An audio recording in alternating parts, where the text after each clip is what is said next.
Let's talk about now the American Red Cross. All right, this is an interesting story.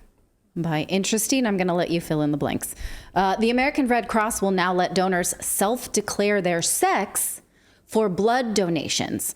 So if you are a biological male and you want to go in and give a donation, you can self-declare as a woman, no questions asked, and vice versa.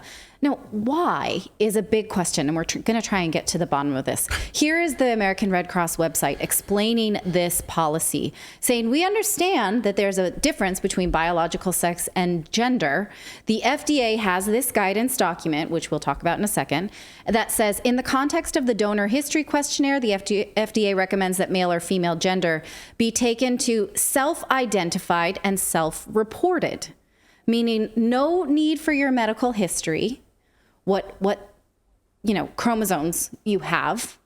You can self-report. Now, I'm confused by this because they're prioritizing ideology over biology in something that is kind of scientific. Yeah, right? You think? Like, blood matching. Blood matching, and hey, my estrogen levels are higher because I'm a woman. Right. Well, I was going to ask, does it matter, if you have postpartum or prepartum blood, a man getting that, isn't it different? Won't there be things like that matter? Yeah, blood type, I think, in this category matters a lot. And I know that a lot of this blood is tested for certain things before it's used for donation purposes. But the reason this matters more than anything else, and I do want to talk about the hormones in trans-identifying people later, because that's what this is aimed at.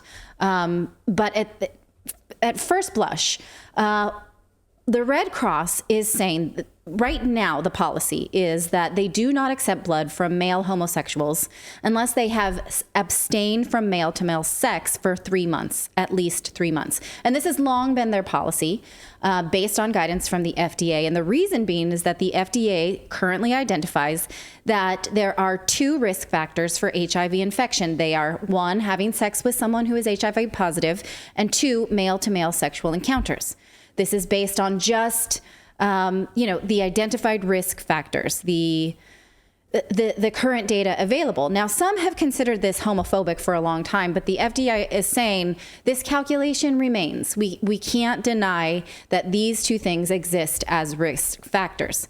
The Red Cross now is saying that based on this, we are sorry if this is hurtful. Here's what they say, that based on this data, we still have to say that we have to defer for 3 months the most recent sexual contact, a man who has sex with another man in the past 3 months, that that's the guideline for accepting their blood. And the Red Cross recognizes the hurt this policy has caused many. I want to put a pin on that, because who feels hurt by the fact that you can't donate blood, that this is discriminatory?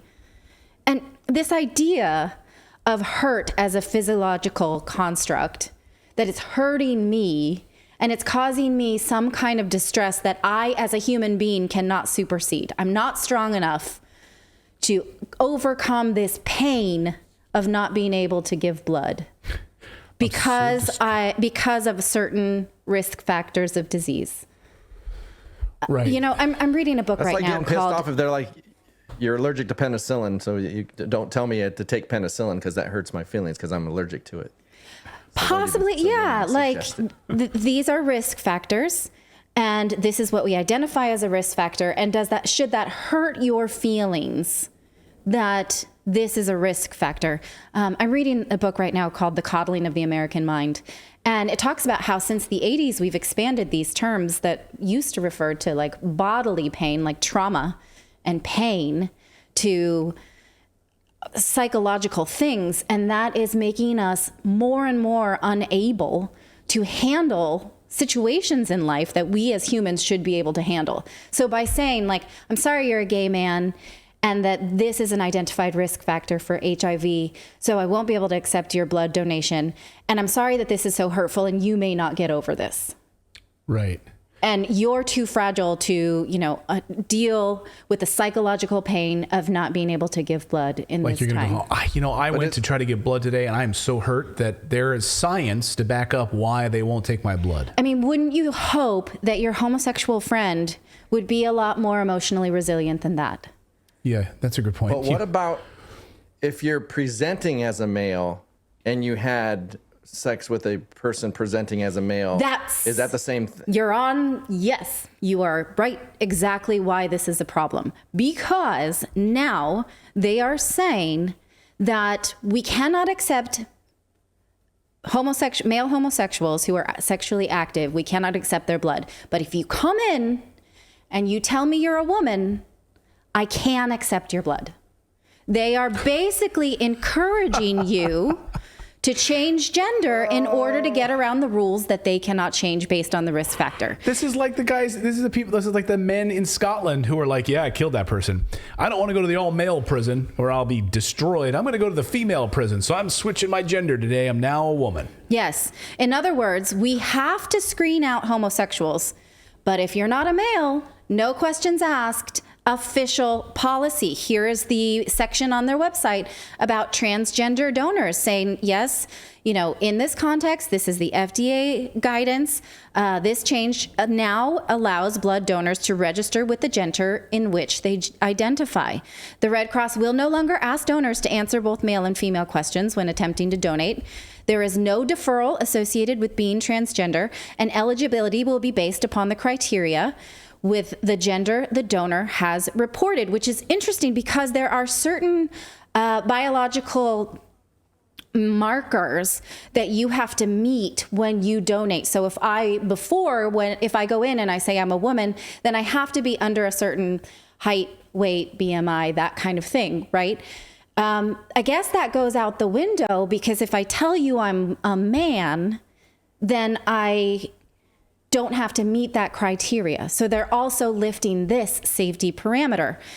This is a baffling rejection of human biology, especially when you consider that the CDC's own data, take a look at this, shows that 4 out of 10 trans-identified males living in urban centers are HIV positive.